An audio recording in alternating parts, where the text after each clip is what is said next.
Today we have speaker, Bobby will come and preach us into praise life, no? We're a blessing to young people and a blessing, naging help siya sa itong itawag na bulahatong diri sa Malapatong.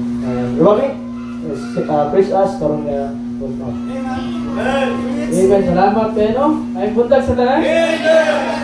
Kung malipayon ka sa simbahan, si Allah, amen? Okay, so, ang kalipay sa Kristohanon, nasa simbahan. Ang kalipay sa sabungero, nasa sabungan. Tama ba? Okay. Ang kalipay sa sukaron, nasa tungitan. Ang kalipay sa Kristohanon, nasa simbahan. Okay? So, salamat kayo sa tuwang makagusa. Salamat po kay True sa inyo ha. Opportunity nga makapangalagad sa Ginoo. You know what? Ang pag-alagad sa Ginoo, pangalagad ka sa tao. Meaning na atay tao nga giatiman. Pangalagad ka sa Dios, na ay tao nga ato ang i-minister. Okay? So mo na nga salamat kay adunay higayon nga kita makapangalagad sa Dios o kita tanan na atay opportunity nga gihatag sa Ginoo. Mo na nga giluwas ta niya para gamiton ta sa buluhaton sa Ginoo. This time magadto ta sa ato ang pagwali sa pulong sa Ginoo. Salamat kay once again Pastor ang uso sa tanan nga membro ng simbahan. And this time, and please open your Bible ato ang priyang Biblia. So atong padayon ang story ni Moses. Okay? So sa time nga Pastor Munsing nagwali last Sunday, Exodus 16 and atong sumpayan dito sa sunod nga chapter, Exodus chapter 17. Okay, salamat kayo sa higayon nga gihatag sa Ginoo. Atong basahon ang verse 1 hangtod verse 16. So background lang ani nga story sa Bible nga morning time nga ang mga children of Israel na hudlan or nangnanglan sila tubig. So mo na nga makita niyo nga story sa Bible. So, this time ang verse 1 at magbasa ang mga babae and verse number 2 mga lalaki hangtod verse 16. Okay? So verse number 1 mga babae lang, ready, read, begin. Exodus 17 verse 1. Okay, ano mo? Okay, mga babae, ready, go.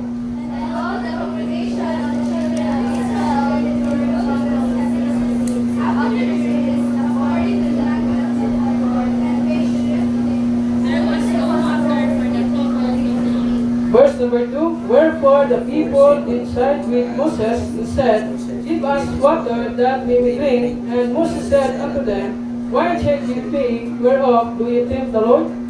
Verse 3.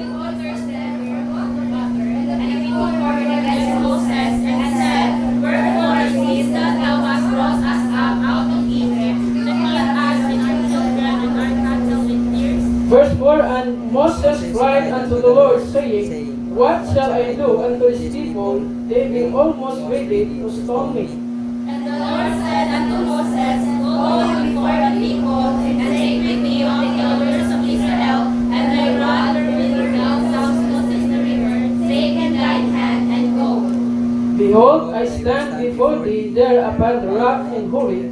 Thou shalt smite the rock, and there shall come water out of it, that the people may drink. And Moses saw in the sight of the elders of Israel.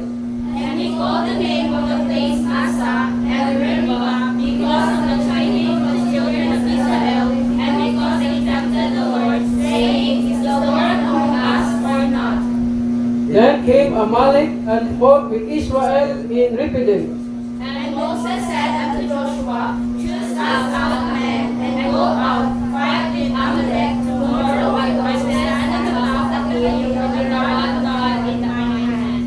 Verse 10, so Joshua did as Moses had said to him, and fought with Amalek. And Moses, Aaron, and Hur went up to the top of the hill. And it came to pass when Moses held up his hand, that Israel prevailed, and when he let down his hand, Amalek prevailed. But Moses' hands were heavy, and they took a stone, put it under him, and he sat thereon.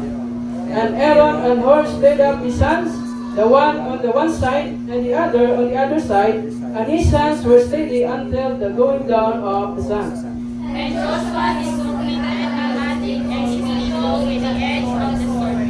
And the Lord said unto Moses, write this for a memorial in a book, and rehearse it in the ears of Joshua, for I will utterly put out the remembrance of Amalek from under heaven. And Moses built an altar and called the name of it Jehovah Nissi. Verse 16, for he said, because the Lord has sworn that the Lord will have war with Amalek from generation to generation. Magka-pray ta, duko ang ulap yung mata dito. Pray sa imong amahan, Diyos na labing gamhanan. Salamat sa imong pulong. Salamat sa higayon Ginoo nga kami magkatigom aron sa pagpaminaw sa imong pulong at sa pag-ampo nga ikaw magalihok sa matag kaliwala, matag kasing-kasing sa imong katawhan. Lord, gamita ko nga mahimong instrumento Ginoo, gamita ako baba sa pagwalis sa imong pulong, dili ko angayan, but pinaagi sa imong grasya o kaluoy, imong gitugot Ginoo nga mahimong panalangin sa kaning congregation, Lord. Nagaampo ko nga ikaw mag-uban kanako, kaya ko wisdom, boldness sa pagsangyaw sa pagwalis sa imong pulong karon nga buntag. And Lord, ikaw mag-uban sa matag listeners, open their hearts and mind, bala ang Espiritu, ikaw magapamuhat, ikaw magapataliwala, o tanan nga accomplishment, tanan nga mahimo kang nga adlaw, among ihatag ang himaya o dungog pasalamat, diha sa imong ngalan, kinamang pag-ampo, sa ngalan ni Jesus. Amen. Okay, so, indot kayo nga story. So, kahibalotang ang children of Israel, gisaara na sa Dios. So, sa time nga naapa sila sa Egypt, during sa time ni Joseph, okay? So, kailan mo ni Joseph? Dili itong silingan na ito, no? Joseph, usa na siya nga appeal sa 12 tribe of Israel. So, si Joseph, kahibalota sa story, nga nahimo siyang governor sa Egypt. Nagkatong nga time, ang itawag nga pamilya ni Jacob is nagkaroon og famine. Mao ang mga igsoon ni Joseph nga itawag nga nagtraidor sa iya adto sa Egypt. And then sa lakop nga story atong makita nga si Joseph nahimong governor. And then nabot ang time nga nagkadaghan ang mga tao sa Egypt sa mga children of Israel sa Exodus chapter 1. And then nabot ang time nga nanay bag-o nga hari. Ang Bible nga wala makaila kang Joseph. So, katong mga tao nga nag-against sa mga Israelite, so nagkaroon sila jealous. So, mo to kay wa naman kaila ang hari kang Joseph, so sila nahimong slave. Okay, nahimo silang sulugoon, ipatrabaho, kanang wala sa saktong oras, kumbaga wala gisakto og trabaho nga walay pahulay. And then sa lahat ng istorya sa Bible is nahimo silang slave. So, sa atong Kristohanong kinabuhi, sa wa pa kita maluwas, slave ta sa sala. Nagapos ta sa sala.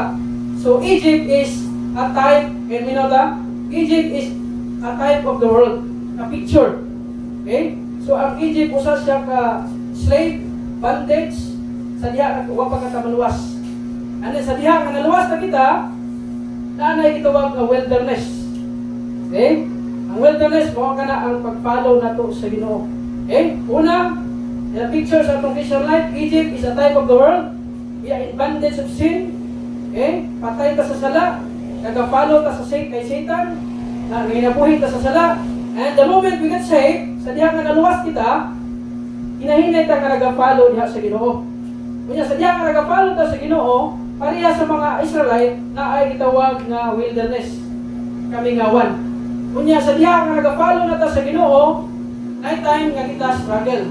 Night time nga kita moagi og trials and testing sa atong kinabuhi. Mo nang wilderness sa Kristohanon. And then ang Dios nagsaad sa mga children of Israel, itagaan sila saad gikan kay Abraham. Itagaan og saad si Abraham sa Ginoo, una ang promised land. Unang Kanaan. So una, ato sang kuhaon ang background before ko maghatag sa title sa kining mensahe. I hope and I pray nga atong i-meditate ang story, ang application, atong i-personalize unsa atong matunan sa kaning nga story. Una dirita sa gitawag nga wilderness. Okay? As I've said, ang wilderness sa Kristohanong kinabuhi sa diha nga ikaw nag-start na kag-follow sa Dios. Sa diha nga ikaw naluwas, kabalo ta sa story nga ang children of Israel na sa Egypt, bandit sila, slave sila, and then they crossed the Red Sea. Kaya balota sa story nga gitunga sa Ginoo ang dagat, kunya si Moses nahimong leader sa kana nga mga Israelite, kay tungod ang mga Ehiptohanon, si King Pharaoh, nagbukod sila and then gitagaan sila og kaluwasan.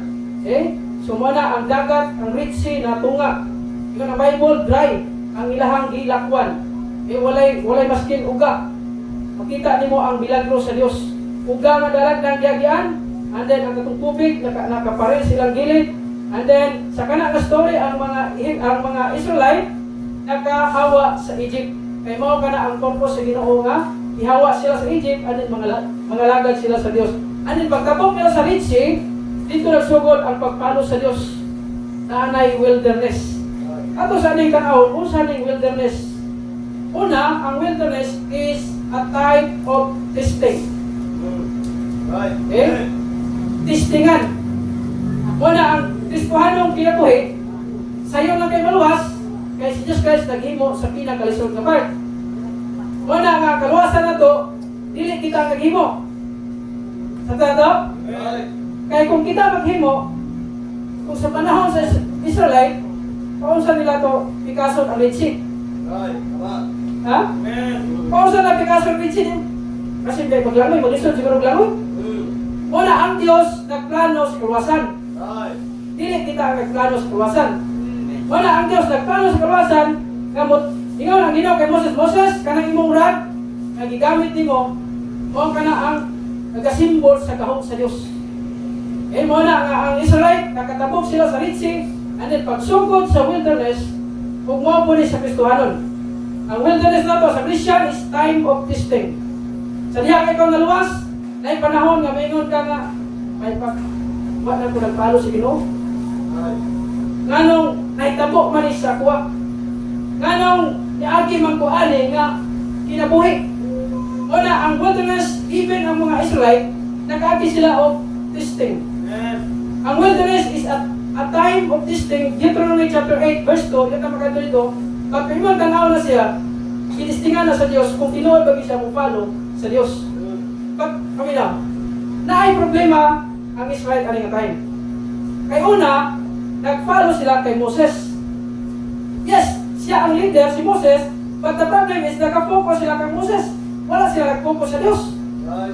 Walay mali nga mo follow ta sa tao nga nag-follow kay Kristo mo ni Paul.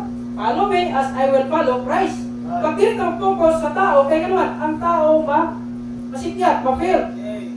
O na dagang Kristohano, ni kung simba kay ganuan, nag-follow sa usa ka tao na kana masikyat ma siya. O na ka mag-look up sa Dios. Yes, naatay mga tao nga gina-look up, naatay mga tao nga katong man of God, nga faithful, nag-follow. But we don't focus sa kanang tao. Walang focus na sa Diyos. Muna yung mga Israelite, nahitabo sila. Kaya sabi nila, si Moses mo, sila ang ipalo na sa Moses, huwag na sila nagpalo sa Diyos.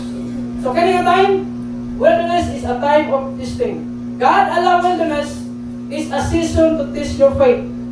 I-allow sa Diyos ang wilderness na to, aron kita testingan sa atong pagtuo, ang atong pagtuman, ang atong motive. Kung sa'yo purpose of wilderness, to test us.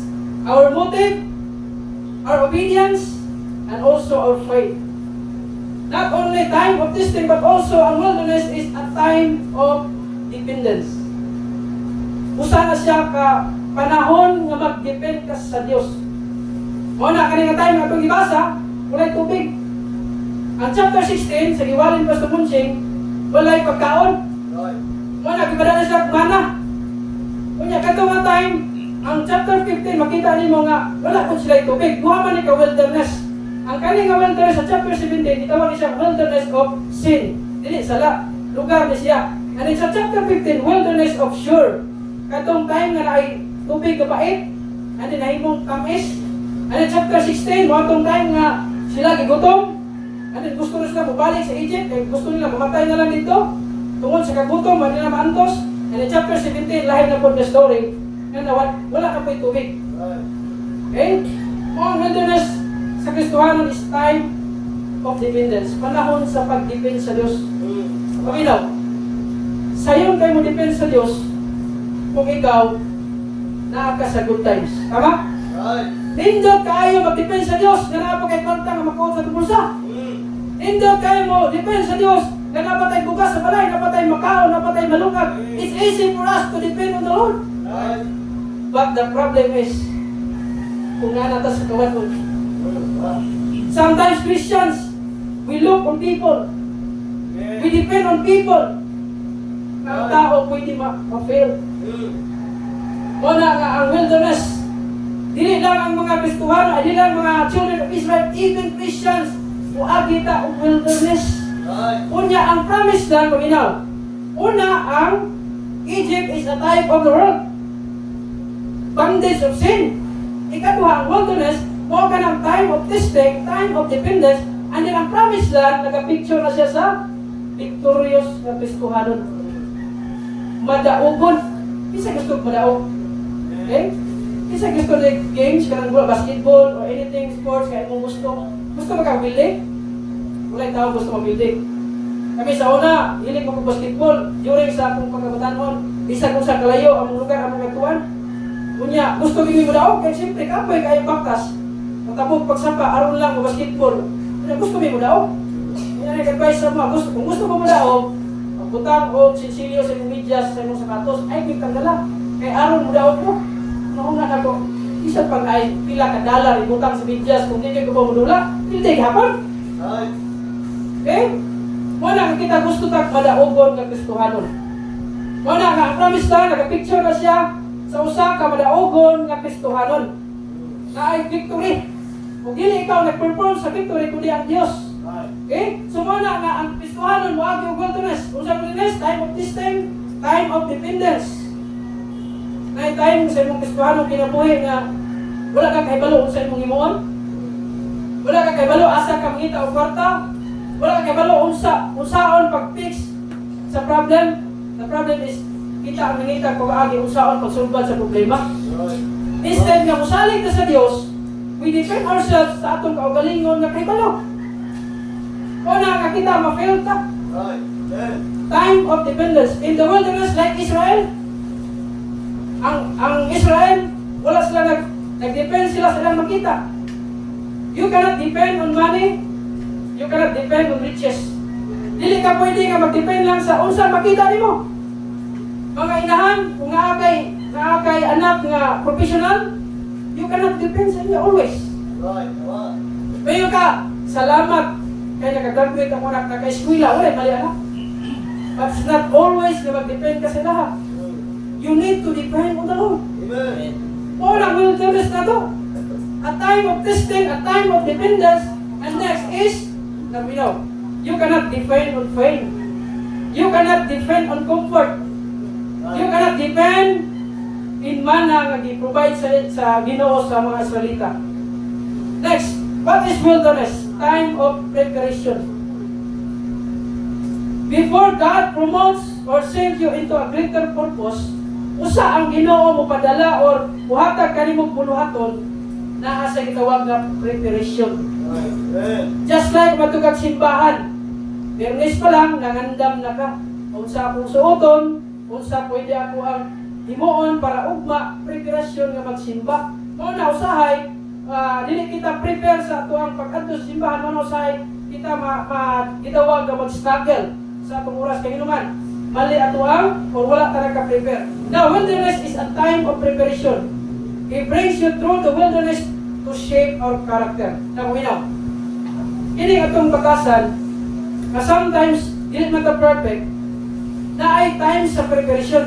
Muna nga dili ka makaingon nga nindot ang Kristohanong kinabuhi, na ay nagwali nga ang Kristohanong kinabuhi half side. Not always. Half side, smoke kayo dagan si mong kinabuhi, no? Imagine the children of Israel. In fact, kaya sa Diyos. Kadaloon siya dito sa promised land, gamahanan siya ng Diyos, pwede rin kayo, himuon niya. Patungod kay na ay gitawag na process.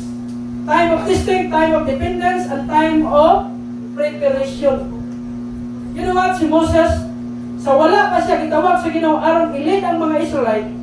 Ayun mo nga nakapatay siya o tao, ano isibat siya sa Exodus chapter 3, 40 years siya nagtago sa Midian bago siya nibalik sa Israel aron i-lead ang mga tao sa Egypt. Kabalo ba mo nga si Jesus Christ nag-spend siya 40 days and 40 nights nag-fasting siya sa diha nga ni sulod ang idintal siya ni Satanas The children of Israel wander in the wilderness for 40 years. Ang Israelite nagtuyok-tuyok sa wilderness 40 katuig.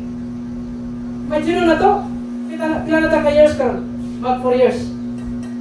Zero na lang kulang. So, dili? 4 years.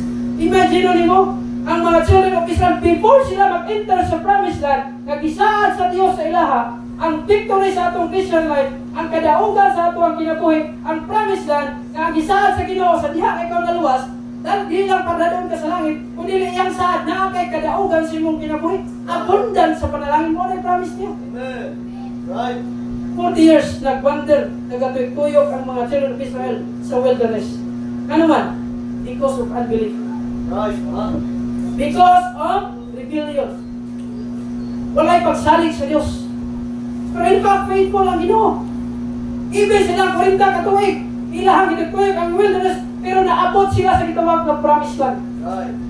Pag 4 years patas sa atong sa kininga church, pag kumusta atong kinabuhi. Basing nagatuyok-tuyok patas sa atong life, wala tayong progress. Kinahanglan nga natin progress sa atong Christian life. Kinahanglan nga mag-go forward ka para sa Diyos. Right. Kinahanglan ka nga mag-aim ka nga naay victory sa imong kinabuhi. Amen. Hinikanan, I believe, gusto nimo imong anak, one day maminyo sila, makita nimo nga naay panalangin silang kinabuhi. I believe, hinikanan, dili gusto nimo nga imong anak maminyo nga miserable. Una nga, gusto kag kadaugan sa imong pamilya. But the problem is, nagatuyok-tuyok ka ba sa imong wilderness karon? Because of unbelief, because of doubt, because of rebellion, at you know what? Mahimo mo na tungkol kay ang Diyos gamana. Right. Time of preparation. And next, unsa ang wilderness? Time of silence.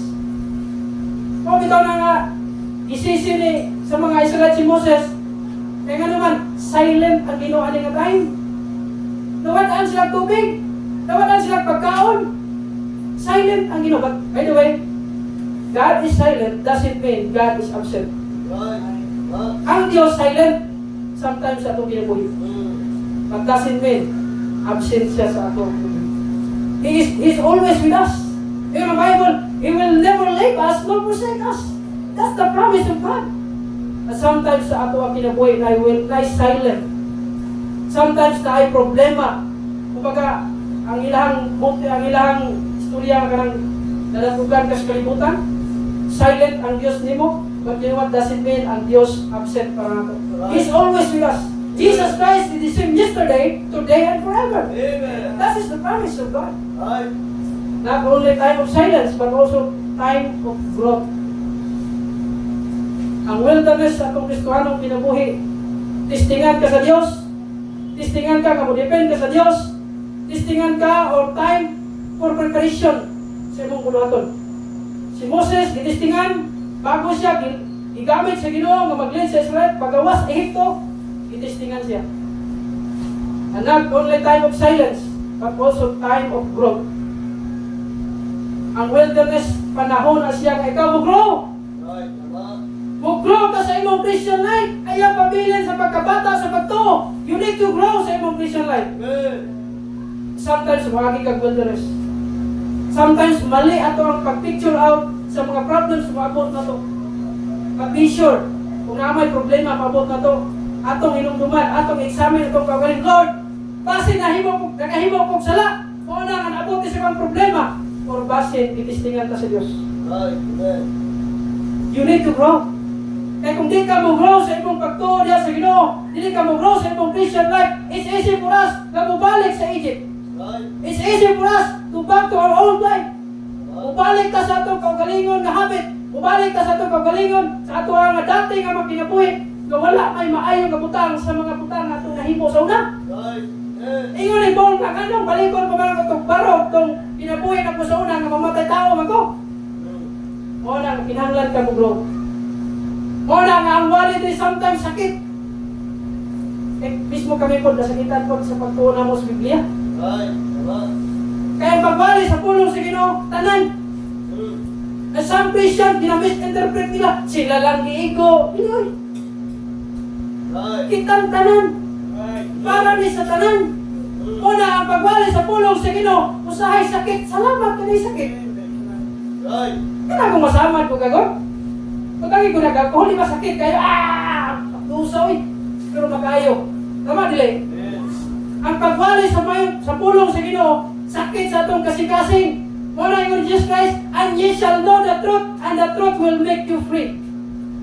Ang kamatuoran mo, muhatag kanimong kagawasan. Dili kagawasan nga magpadayon sa sala, kagawasan nga magpalayo sa sala. Amen. Muna siya nga naatay kitawag na pagwali sa pulong sa Ginoo. Kung ang pulong sa Dios mingon, dili ka manapaw. Sakit kay na kung ikaw nanapaw. Kung ang pulong sa Dios di ka mangawat, sakit kay na sa kawatan. Muna ang pulong sa Ginoo sakit. Pero ang Bible, dili ka mamakak. Nya kita mamakak, sakit eh. O ikaw, magkapon di ka ba? Nya tinuod, di ba sakit kayo? Pero makaayo na to. One time, nagbisiting ko niya sa San Roque. Ana siya, Pastor, kamu ba? Pili kayo mo magdaot. Sino magdaot o reliyon? Anak ko te, asa-asa, tagalang te. Anak ko te, dili na pagdaot ako ha? Amo lang kisulti ang kamaturan. Anak ko, example te, naay kawatan diya. Nakit-ani mo nga nangawat. O siya, ano saman? Ay nangawat. Kunya ingon mo, ikaw ba? Kawatan kayo ka. Sakit sa para niya. Pero tinuod. Yung ana among himo, magwali sa pulong sa Ginoo. Sakit kaya mismo kami masakitan po doy.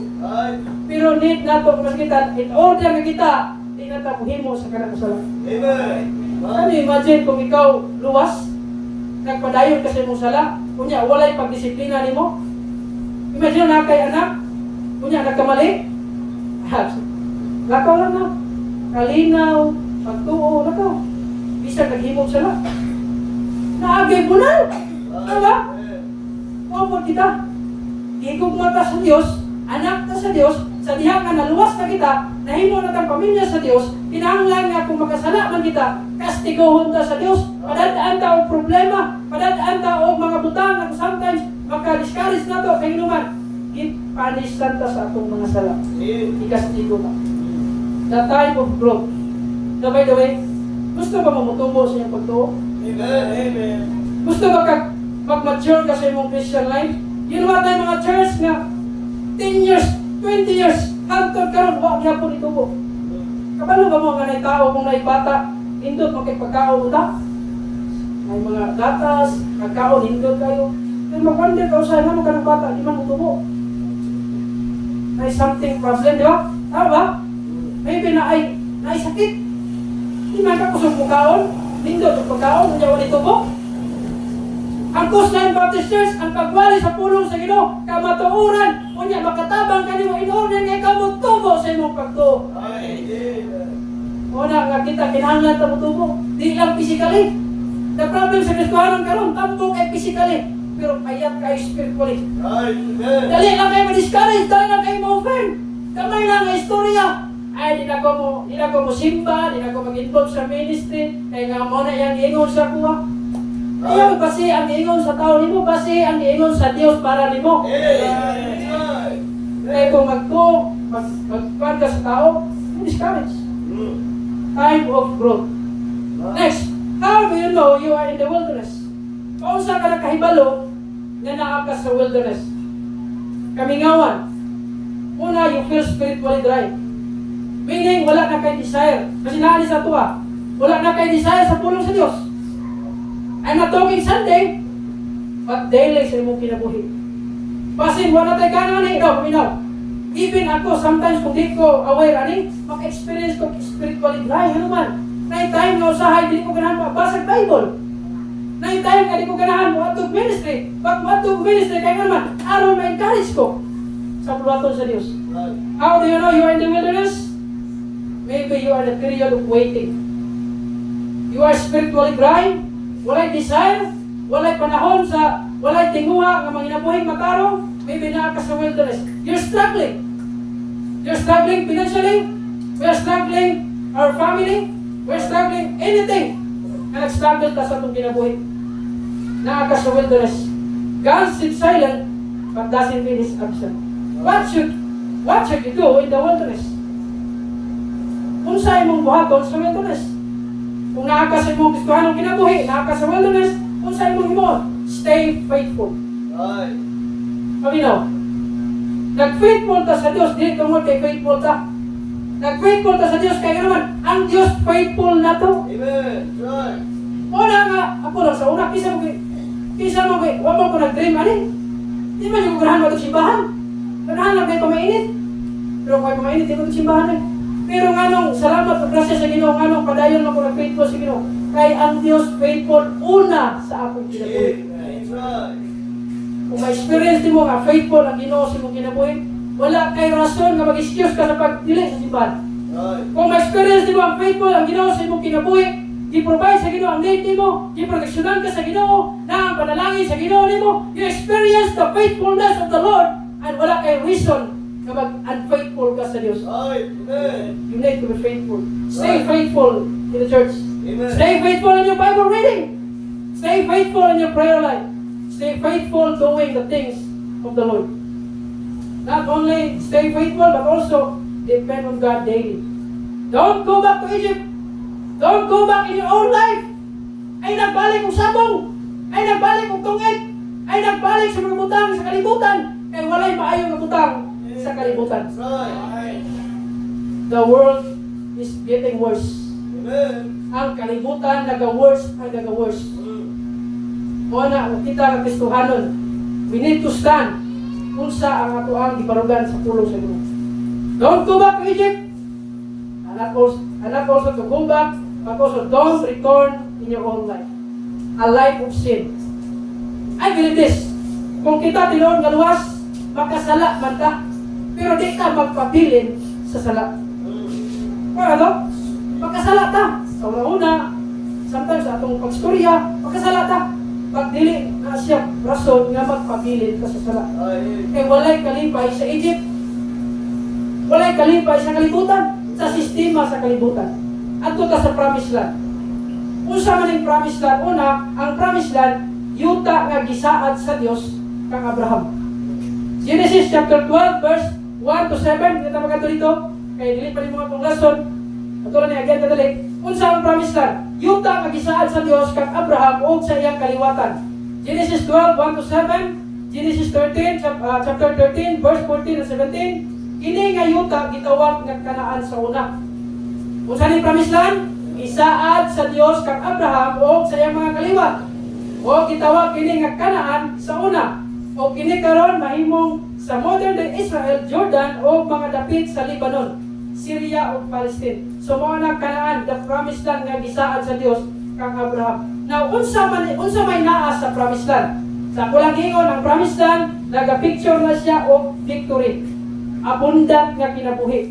Ay uban nag-ingon nga ang promised land langit daw na. But ay pilit nga langit na siya kay nganuman. Ang promised land is victorious. Kadaugan sa imong Christian life. Now, unsa ang promised land? Ikadua, unsa ang naa sa promised land? Exodus chapter 3 verse 8. Inote lang niya dito magkanto dito. A land that flowing with milk and honey. Unsa ang nasa promised land? Na ay gitawag nga yuta na ay flowing with milk and honey.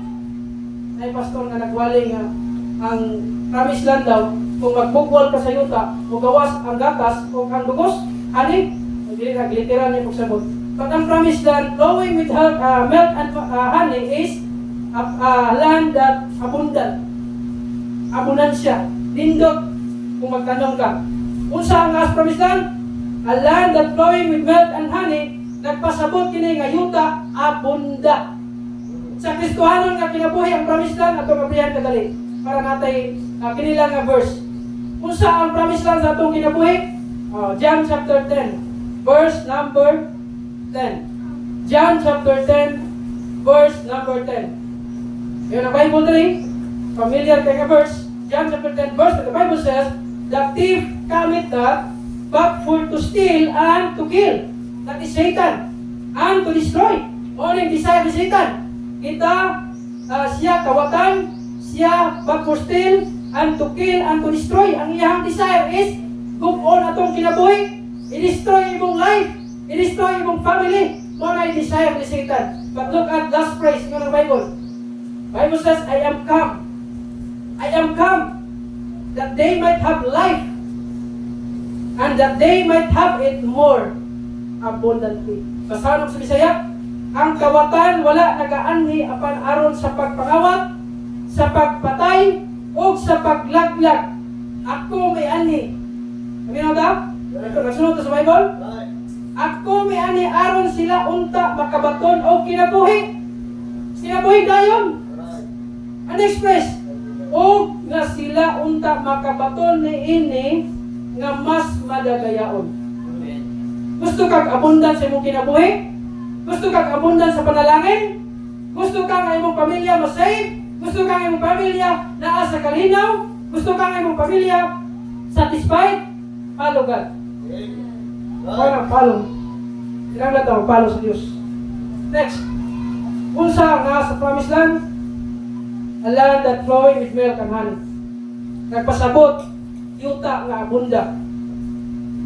Deuteronomy chapter 8, Deuteronomy chapter 8, verse 7 and 10. Daghan og pagkaon. Unsa ang promised land? Usa ka lugar, yuta, flowing with milk and honey. Kaduha, yuta sa kapahulayan. Joshua chapter 21 verse 44, inotang niya, ang promised land, lugar sa kalinaw, kadaugan. Kini usa ka lugar nga wala nay pagkaulipon. Yuta sa kapahulayan. Ang promised land, lugar sa kalinaw, kadaugan. And number 3, panulundon nga gisaad sa Dios sa Israelita. Ug lugar sa pagsimba ug pag-alagad sa Ginoo. Wala ang promised land.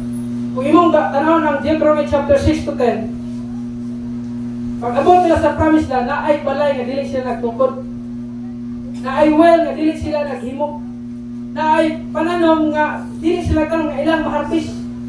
Meaning abundant, blessing, kadaugan, kalinaw. Inuwat sa atong Christian life, ang promised land na to is a life of victory, kadaugan, overcome na to ang mga butang, mga sala nga atong ginahimo sa una, na sometimes maka-destroy sa atong kinabuhi, mag-cause sa ato nga mapalayo sa Ginoo. But na-overcome nyo na, tungod kay ang Dios faithful na to. Kinsa ang kitagaan ng promised land, mga anak ni Israel. O sa iyang mga kaliwat, apan dili ka ng Israelita, nakaadto sa promised land. Yes, ang promised land, para sa kang Abraham o sa iyang kaliwat.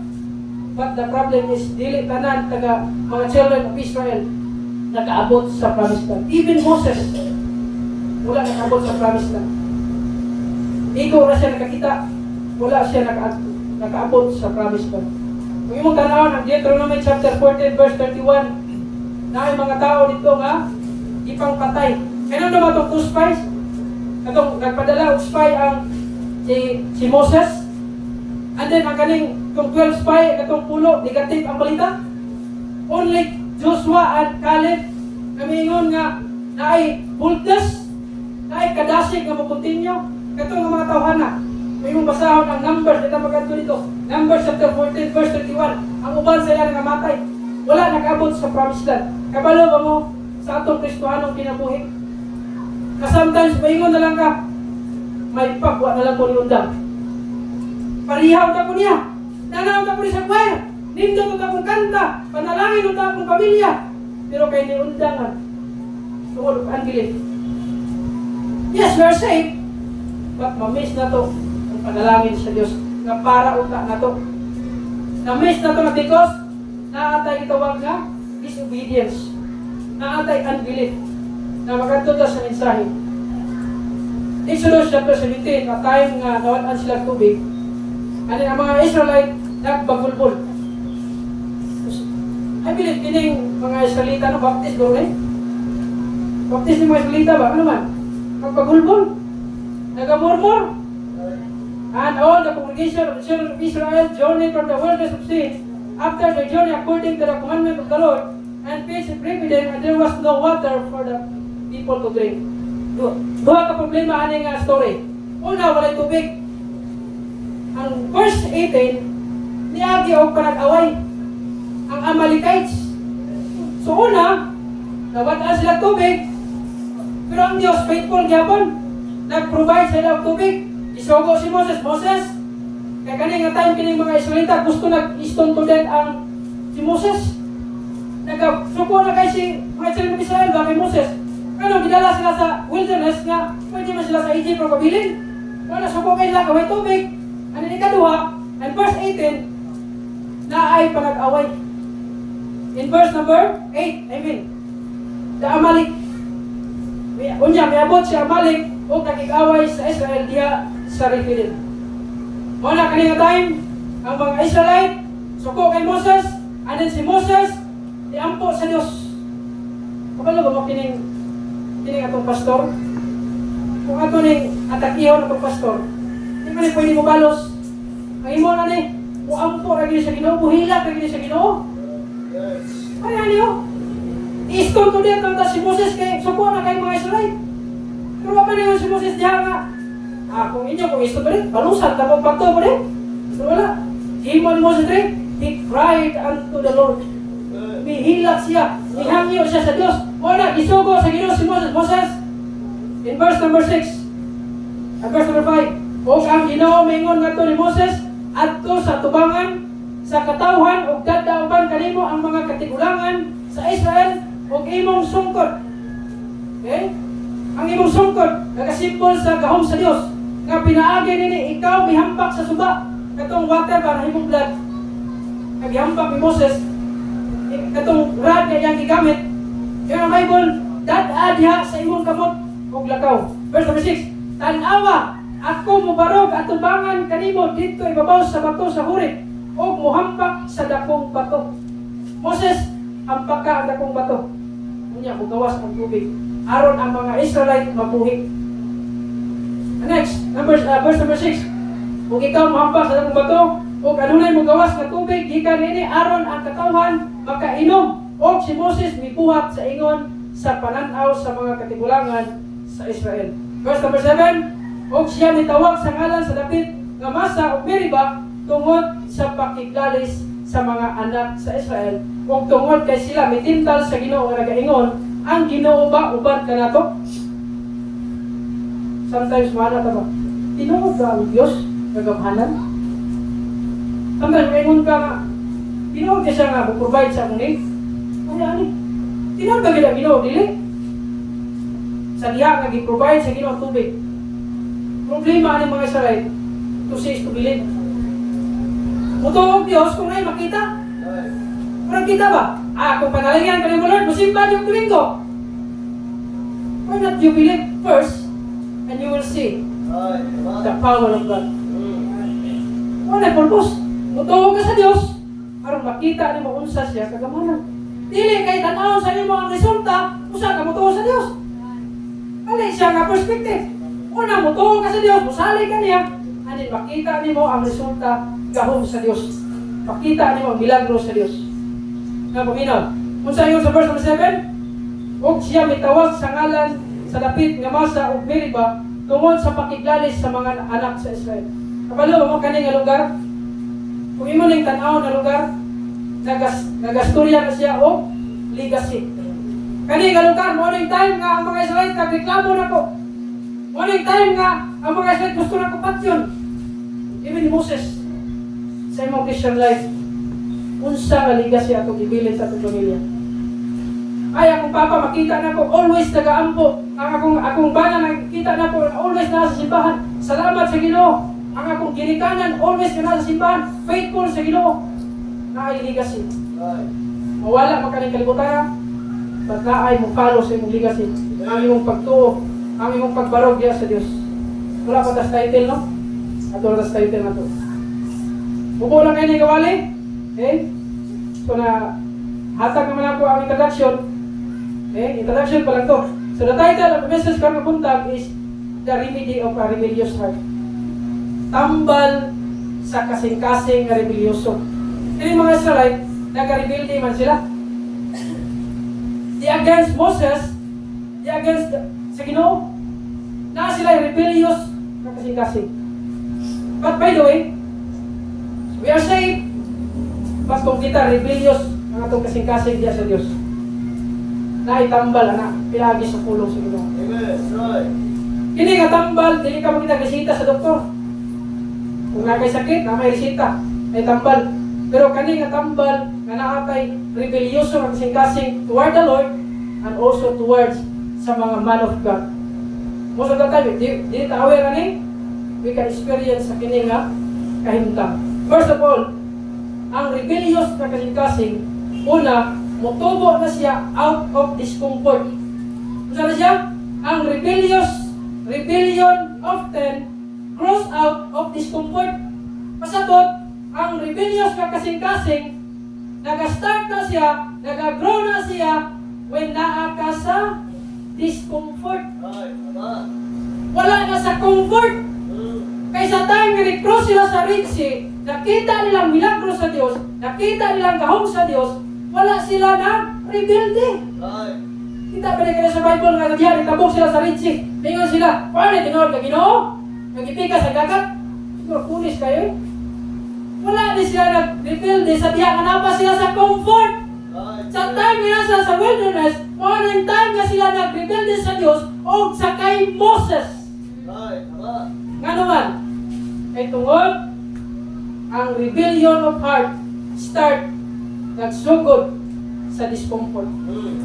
Muna, kung kita sa Kristohanong kinabuhi, kung nindot ang dagan sa itong kinabuhi, panalangin sa Ginoo, sometimes kita magkahuna nga na Ginoo, kaya naman, naa ka sa comfort. Pero kung naa ka sa discomfort, naa ka sa trials and testing, you depend on the Lord. Psalms chapter 78, verse 17 and 18, hindi natin mag-anto dito because of time. But inote namin niya, kung ikaw nag-take note ka, Psalms chapter 78, verse 17 and 18, and Psalms, gireview niya siya. May mga basahon, gireview niya yung story sa time ni Moses. Psalms 106, verse 13 and 14. In verse number 1, makita na ito na, there was no water for people to drink.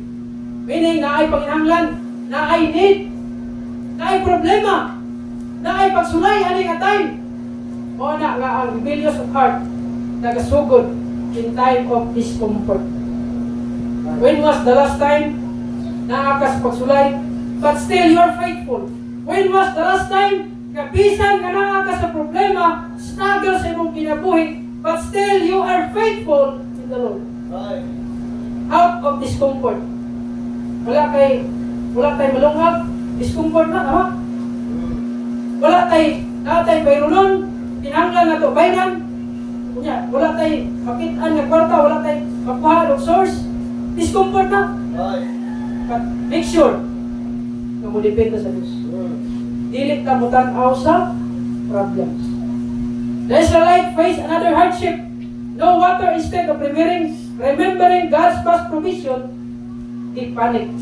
Instead nga mag-remember sila sa kahon sa Diyos during sa pagtabok na sa Red Sea, but they don't remember the power of God dito sa Red Sea. Usa nga tambal sa rebellious nga kasing-kasing, remember how God saved you. Hinumdumi kung paunsa kang giluwas sa Diyos, padulong ka sa impyerno, padulong ka sa lugar na walay mutabang nimo, a place of hell, na ay kalayo nga walay pagkapalong, is a place of torment, is a place of weeping. Padulong ka sa impyerno, but now dili ka padulong dito, kaya ikaw giluwas na ni Jesus Christ, padulong ka sa langit. If you have rebellious heart, remember how God saved you in your life. Hinumdumi kung paunsa ka sa Diyos, giluwas ka gikan sa kasalanan, giluwas ka, padulong ka sa impyerno, but thanks be to God, you are saved by the grace of God. Remember how God saved you. Remember how God faithful sa imong kinabuhi. Na time nga na kay need, but you are faithful sa imong pag-ampo. Ano ba minaw? Kung na kay rebellious heart, remember tong time na ang Diyos nagtubag sa imong pag-ampo. And it can heal sa atong rebellious heart. Kung sa to, kung ikaw mo agi o rebellious heart diya sa Diyos, kung sa man of God, remember how God answered your prayer. Kung ikaw nag-aampo, listen, kung tumagon ka sa imong pag-ampo, kung mo ka nag-ampo, tama ba? Lord, nag-aay ko ani. Kausarap ko niya po. Ay, di man tayo tinawad, no? Hindi na, undang na lang. Kapag ampo, di na kausap. Kung yung Bible, pray without ceasing. Dili, mag-ampo ka nagsisi. Mag-ampo nga, mapadayon. Dili, magsisi ka mag-ampo. Okay? Now, A rebellious heart, na mo ni problema. Ang rebellious nga kasing-kasing, nag-focus sa problema instead of God's power. When we are uncomfortable, our hearts, when we are uncomfortable, our hearts are tested. Kung naata sa dili komportable nga butang, ang atong kasing-kasing gitistingan sa Dios. Kung unsa ta katinud-anon sa atong pagtuo diha sa Dios. Unsa ang remedy? A rebellious heart grows out of discomfort. Unsa ang remedy? Learn to trust God. Learn to trust God in discomfort. Learn to trust God in time of difficulties. Learn to trust God kung wala kay malungag. Learn to trust God sa time nga naa kay problema. Ay, tama. Not react in rebellion. Amen. Sometimes makaagit ani. I'm not preaching this lesson tungod kay ako perfect. Na sometimes makaagit ko kingani. Rebellious heart. Una nga sa diha nga nagtuon ko ani. Salamat sa Ginoo kay usahay siya nga mahitabo sa Kristohanon. Kung usahay nag-rebelde na ta sa Dios, di na to makitaan. But sometimes bugawas na siya. True sa ato ang nakapalibot na to. Ay. Rebellious heart. Number 2. Ini. Exodus chapter 17 verse number 2. The remedy of a rebellious heart. Verse 2 in the Bible. Wherefore all people, ako lang basa sa Bisaya. Busa ang katawhan nakiglalis ni Moses og maingon hatagi kami og tubig aron kami unta minom og si Moses maingon kadto kanila nganong nakiglalis kamo kanako nganong nga kamo nagtintal sa Ginoo. Ang problema ani sa Israel nagsalig sila kag Moses nga si Moses mag-provide og tubig nila. Ano yung problema sa Israel? Nga unta mo ang matali sila sa Ginoo usalig ba sila nga magkaroon sila tubig, pero the problem is dito sila sa tao mi doon. Yes, sulukoon si Moses sa Dios. Pariharagya po na tao. But I believe this, we don't focus. Wala mali matuta ka guys sa atong man of God. Wala mali nga maampo ang atong pastor na to. But make sure nakita mo doon din sa Dios. Ay, amen. Ikaduha, ani? Rebellious heart turn to blame. Ang children of Israel, gi-blame nila si Moses. Moses, may pag dito na lang sa Egypt, mamatay. Wa na yung magdala ni mo ng wilderness, kawalay tubig. Sige lang kaon og mana. Moses, Moses, Moses.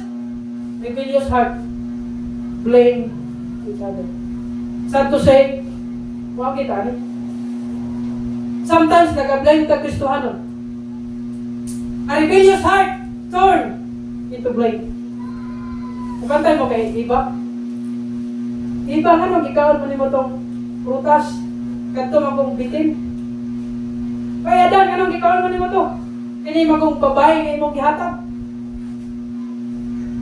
Sometimes we blame others. That's why, kung mag-agi taan wala gila yung solusyon na ang pagwali sa pulong sa Ginoo nindot.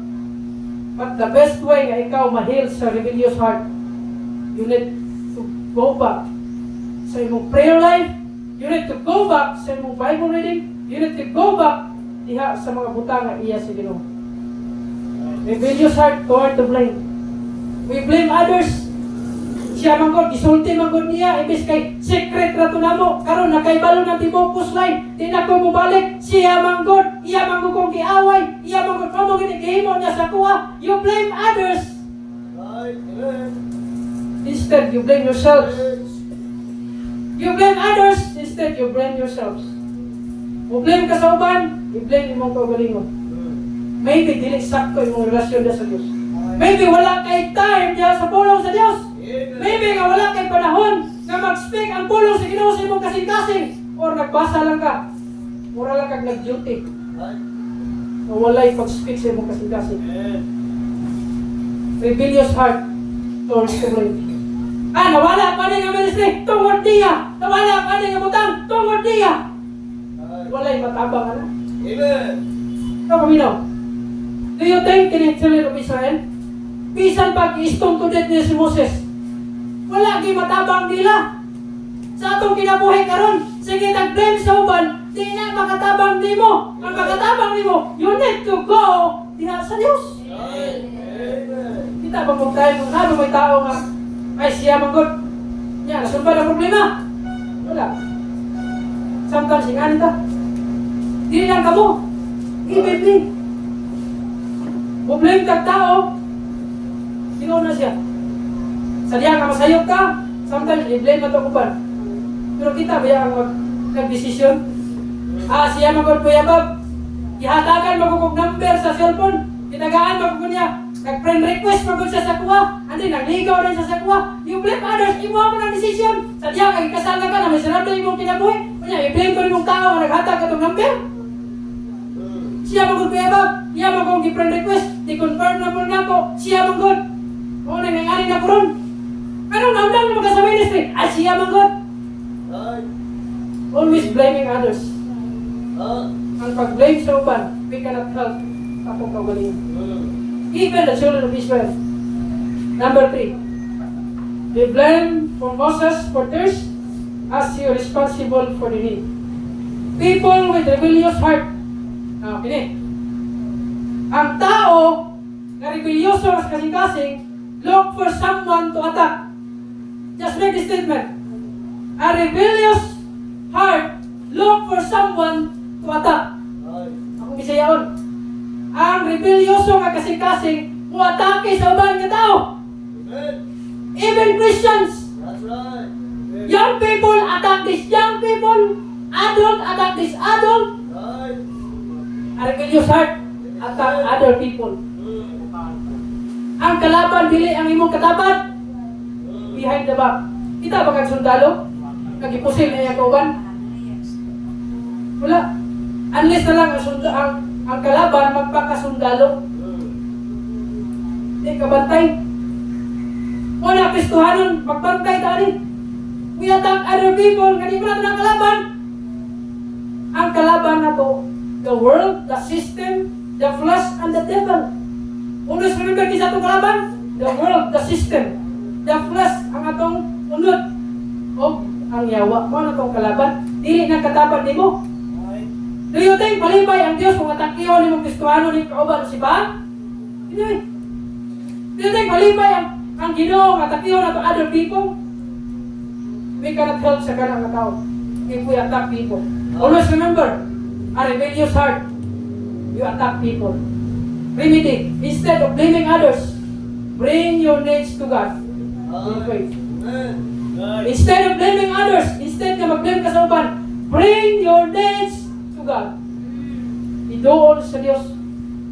Kay siya ra ang makahimo sa tanan. Number 3, the last nga, pwes karon nga buntag. Although taas man ito, all the time. Number 3, rebellious heart demands something out of unbelief. Kung sa ito muna, rebellious heart often grows out of discomfort.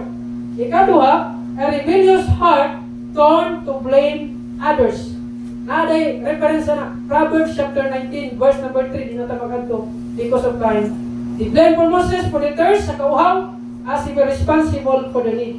People with a rebellious heart look for someone to attack instead of going to God in prayer. Number 3, rebellious heart demands something out of unbelief. Ang rebelyoso kasi kasing sa Diyos o sa man of God na ay gitawag na unbelief. They were just arguing with Moses. Di lang sila kiglalis ni Moses. They were testing God's visions. A rebellious heart, it says, is God really with me? Is God really with me? Pariya sa children of Israel, this doubting spirit obeys God. Nasubo ang Diyos. A humble heart trusts God's presence even when He seems silent. Rebellious causes spiritual blindness. Ang rebelyoso ang kasing-kasing, nag-cause na siya of spiritual blindness. Kaya even ang gihimo sa Diyos nila, wala sila kay numdum. Na-blind na sila because of unbelief. A rebellious heart. Kung naataan ang kasing-kasing, we need to get right with God. We need to ask the Lord. Diri sa altar, Lord, wala na ko ani nga butang. Nanaunta ko diha sa panalangin. Gigamit ang unta ko nimo. Pero nawala.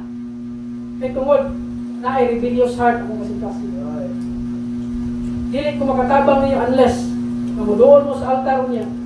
And you cry out to the Lord, Lord, tabangi ko nga mahil ang ako ang rebellious na kasing-kasing. If you are rebellious in heart, you attack people. If you are rebellious in heart, you are blind sa mga butang nga gihimo sa Ginoo para nato. How faithful ang Dios sa atuwa. Ang rebellious nga kasing-kasing will cause problems sa atong kinabuhi. As conclusion, ano nga lesson sa mensahe karon nga buntag.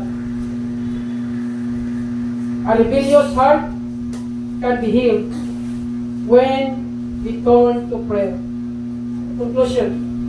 If we have a rebellious heart, turn to God in prayer instead of complaining. Muna ko, a rebellious heart can be healed. Ang rebellious na kasing-kasing maayo when we turn to prayer instead of complaining. Obedience instead of emotion. Faith instead of fear. Unity instead of division. We don't know kung saan nga sa inyong kasing-kasing karon. Wala ko nasayod kung kinsa ba ang rebellious na kasing-kasing sa Dios. Wala ka nasayod, anak. But ikaw kahibalo, kung sa imong kahimtang sa Dios karon. Maybe you struggle sa kini nga butang. Why not an invitation? You come to the altar, makaayo sa imo ha. Walay makahatag og solusyon anak. Only God can give a solution. Siya rin makahimo nga maayo ang mga kasing-kasing. Karaminaw, if we have a rebellious heart, mao ka na gamito ni Satan nga mag-hindrance na dili ka makapadayon. Instead, nga na ka sa ministry because ka na kay rebellious heart, mag-cause ka na of hindrance. Gamito na ni Satan as a snare, lit up, nga ikaw makalayo sa Diyos. Ayaw itugot nga magpabilin ka sa imong kasing-kasing nga pagkarimildi sa Diyos, sa imong ginikanan, o towards other Christians. We cannot solve that problem kung kita lang. We need to trust the Lord. Saligi ang Diyos. Kana ang butang, di na makaayos yun. Look, lukoy ng ulo, ipiyong ang mata. Ganito sa pagkampo.